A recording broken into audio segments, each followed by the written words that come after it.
She quickly handed over, noting that her position as Sealwa's servant made it difficult for her to leave often.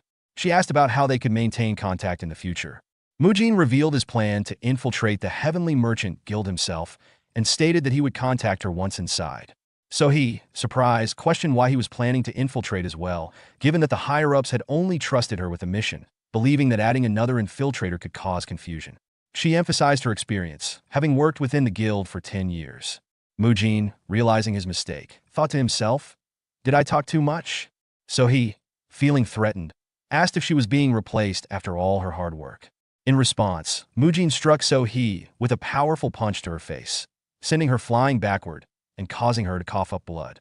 However, So-hee quickly regained her balance and, using her ki, launched an attack that tore the cloth covering Mujin's face. To her shock, she recognized him as the damn monk and confronted him, accusing him of luring her into this trap. Mujin smiled at her and remained calm. So-hee then questioned how he had deciphered the secret code in the letter, as it contained a code structure for her organization.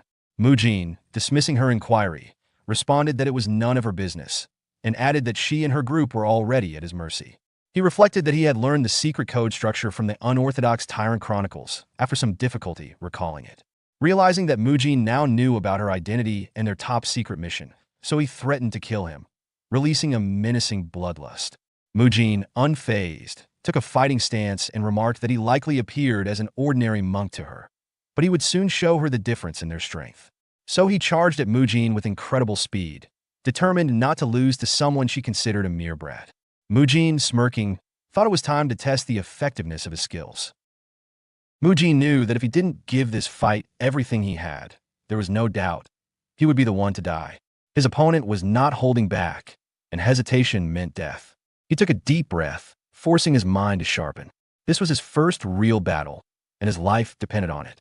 So he, her energy gathered and condensed in her left hand, lunged forward, aiming a precise and lethal thrust toward Mujin. However, in a moment of shocking speed, Mujin caught her wrist mid-strike.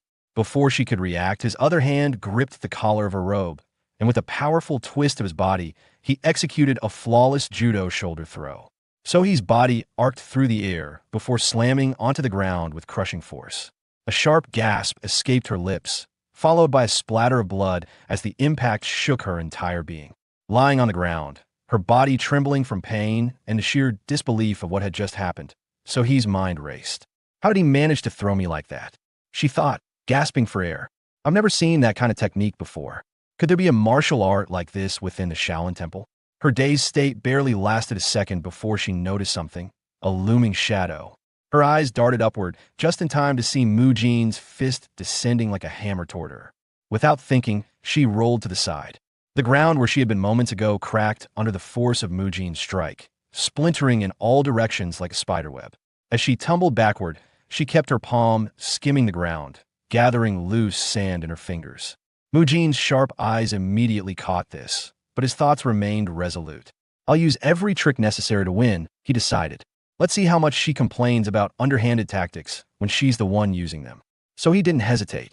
She swung her hand in an arc, releasing the sand directly at Mujin's face. However, instead of recoiling or flinching, Mujin raised his tattered cowl, an item she had torn from him earlier, to shield himself from the attack.